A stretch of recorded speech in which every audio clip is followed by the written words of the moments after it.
అందరికీ నమస్కారం. చాలా ముఖ్యమైన అంశం మీద ఈరోజు ఒక సౌత్ ఇండియా లెవెల్లో సెమినార్ జరుగుతుంది. దానికి రావాలని పెద్దలు కోదండరామ్ గారు పిలిస్తే వస్తాను.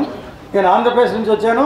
పూర్వం ఉమ్మడి తెలుగు రాష్ట్రాల ప్రతినిధిగా నేను రాష్ట్రం విడిపోయిన తర్వాత జాతీయ అధ్యక్షుడు అయ్యాను. సో అందువల్ల ప్రధానంగా ఈ రోజున ఈ అంశం ఏదైతే పార్లమెంటరీ నియోజకవర్గాల పునర్విభజన, దక్షిణ భారత భవిష్యత్తు అనేది ఇది చాలా ముఖ్యమైన అంశం. ఈ చర్చని సౌత్ ఇండియాలో ఉన్నటువంటి ప్రముఖులు ఈరోజు పాల్గొంటున్నారు. కేవలం నియోజకవర్గాల పునర్విభజనే కాకుండా ప్రాతినిధ్యం కూడా ఈరోజు చర్చించాల్సిన అవసరం ఉంది. ప్రాతినిధ్యం కూడా చాలా ఇంపార్టెంట్ ఈ రోజున. ఎందుకు ఇంపార్టెంట్ అంటే ఎస్సీ ఎస్టీలకు రిజర్వేషన్లు వచ్చి 75 ఏళ్ళ తర్వాత కూడా వాళ్ళ అంశాలను చర్చించే అవకాశం ఈ రోజున పార్లమెంట్లో లేకుండా పోయింది. వాళ్ళ నివేదికలు చర్చించే అవకాశం లేకుండా పోయింది. వాళ్ళ బడ్జెట్లు చర్చించే అవకాశం లేకుండా పోయింది. అందువల్ల నియోజకవర్గాల పునర్విభజనతో పాటు ప్రాతినిధ్యం కూడా చర్చించాలి. ఈరోజు పార్లమెంట్లో లెక్క తీస్తే పార్లమెంటులో సభ్యులు ఏ పార్టీలో ఉన్నప్పుడు కూడా దాదాపుగా గతంలో వివిధ సామాజిక వర్గాల నుంచి ఉండేవాళ్ళు, ఉద్యోగ వర్గాల నుంచి ఉండేవాళ్ళు, లేదా వివిధ ప్రొఫెషనల్స్ నుండి ఉండేవాళ్ళు. ఈ రోజునంతా కూడా వ్యాపార వర్గాల నుంచే ఉంటూ ఉన్నారు. అంటే వ్యాపార ప్రాతినిధ్యం పెరిగింది, సామాజిక మేధోపరమైనటువంటి ప్రాతినిధ్యం తగ్గిపోయింది. అందుకనే ఈ రోజున ప్రాతినిధ్యం కూడా చాలా ఇంపార్టెంట్గా మనం చూడాల్సిన అవసరం ఉంది. పార్లమెంటరీ ప్రజాస్వామ్యంలో పార్లమెంట్ అనేది అత్యున్నతమైనటువంటి ఒక వేదిక, నిర్ణయాలు చేసే వేదిక. ఆ వేదిక ఈ రోజున ఏకపక్షం అయిపోయింది. పార్లమెంట్లో అనేక అంశాలని చర్చ లేకుండానే నిర్ణయాలు చేస్తూ ఉన్నారు. ఈ ఈడబ్ల్యూఎస్ తీర్మానం అంటే ఎకనామికల్లీ వీకర్ సెక్షన్కి ఒక రిజర్వేషన్ వచ్చిందంటే పార్లమెంట్లో డిబేట్ చేయాల నిర్ణయం చేసేసారు. అట్లాగే ప్లానింగ్ కమిషన్ రద్దు అయింది, దాని మీద నిర్ణయం చేయలేదు. అంటే దాదాపుగా పార్లమెంటు సభ్యులు ఇప్పుడున్న మంద మెజారిటీ తోటి పార్లమెంటు సిస్టమ్స్ అన్నిటి కూడా డైల్యూట్ చేస్తూ ఉన్నారు. నిన్న రాజ్యాంగాన్ని మేము మారుస్తామని చెప్పినటువంటి ఛాలెంజ్ని జనం స్వీకరించి ప్రభుత్వాన్ని మైనార్టీలు నెట్టేశారు ఈ రోజున. అందువల్లే ఈ డీలిమిటేషన్ అంశం ఏదైతుందో ఇది కేవలం డీలిమిటేషన్ పరిమితం కాదు, ఇది ప్రాతినిధ్యానికి సంబంధించింది. అట్లాగే అనేక అస్తిత్వాల ప్రాతినిధ్యానికి సంబంధించిన అంశం. ఇది పెద్ద ఎత్తున పొలిటికల్ డిబేట్ చేయాలి. ఇది కేవలం దక్షిణ భారతదేశమే కాదు, యావత్ భారతదేశంలో ఉన్నటువంటి అనేక అస్తిత్వాల ప్రాతినిధ్యాలకి ప్రతిబింబంగా భారత పార్లమెంట్ ఉండాలి ఈ రోజున. అట్లాంటి పార్లమెంటు లేకపోతే ఇది ఏకపక్ష పార్లమెంట్ అయితే వాళ్ళు ఊహించేటువంటి ఒక హిందూ పార్లమెంటుగా, ఒక కుంభమేళాలాగా, కుంభమేళాలో ఏదైతే చర్చిస్తారో అట్లాంటి కుంభమేళాని పార్లమెంటుగా చేరుస్తారు. అది గ్లోబల్ పార్లమెంట్ అని చెప్పుకుంటారు వాళ్ళు.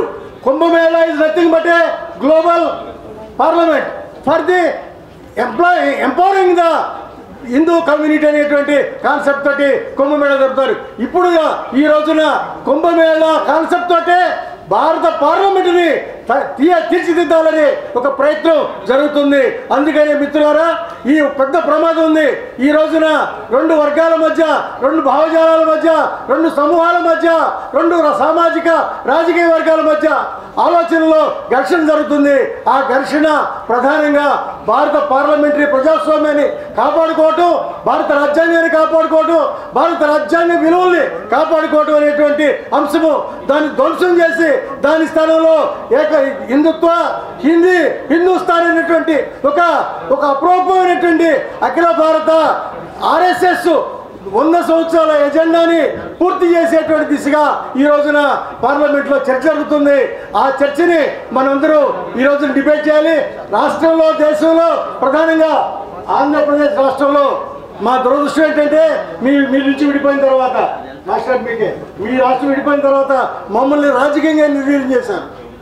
మా పార్టీ, మా రాష్ట్రంలో పార్టీ, మీరు ఇందాకేలా చెప్పారు ఈ రాష్ట్రంలో బీజేపీ రెడీ అవుతుందని. మా రాష్ట్రంలో బీజేపీ ముగ్గురు పేరుతో బీజేపీ ఉంది. బాబు, జగన్, పవన్ అనేవాళ్ళు. అధికార ప్రతిపక్ష పార్టీలు బాబు, జగన్, పవన్, ఈ ముగ్గురు కూడా బీజేపీకి మారు రూపంగా, మారు వేషంలో ఆంధ్రప్రదేశ్ రాష్ట్రంలో బీజేపీకి అడుగులు మడుగుతున్నారు.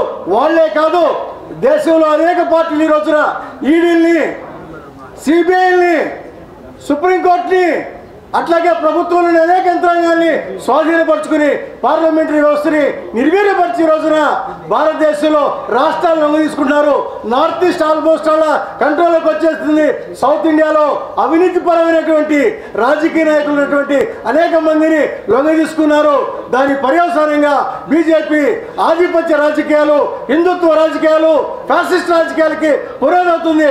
అంబేద్కర్ని రివిజిట్ చేయాలి. ఈ సందర్భంలో అంబేద్కర్ గారు పార్లమెంట్లో ఏం చెప్పారు, ఆయన ఏమి డాక్యుమెంట్ చెప్పాడు, ఆయన తీర్మానాలు చేశారు, ఆయన ప్రతిపాదన ఏంటి అన్న ఆలోచనతో ఈ రాష్ట్రాల పునర్విభజన, దక్షిణ భారతదేశ భవిష్యత్ అంశాల్ని అంబేద్కర్ దృక్పథంతో, బాబాసాహెబ్ అంబేద్కర్ దృక్పథంతో, భారత రాజ్యాంగ దృక్పథంతో రాష్ట్రాల పునర్విభజనని మనం దక్షిణ భారతదేశ వాసులుగా మళ్ళీ ఒక common culture, common conduct, common ఆలోచన ధోరణి ఉన్నటువంటి దక్షిణ భారతదేశ ప్రజలంతా కూడా తిరిగి పునరాలోచించుకోవాలని తెలియజేస్తూ డాక్టర్ బాబాసాహెబ్ అంబేద్కర్ భావజాలంతో ఈ దేశంలో సరికొత్త సామాజిక రాజకీయ ఉద్యమానికి ఈ వేదికని తీర్చిదిద్దాలని ప్రొఫెసర్ కోదండరామ్ గారిని, వేదిక మీద పెద్దలందరినీ కూడా కోరుతూ ఈ రాష్ట్రం ఆంధ్రప్రదేశ్ రాష్ట్రానికి ప్రాతినిధ్యాన్ని నేను ఈరోజు చెబుతున్నా.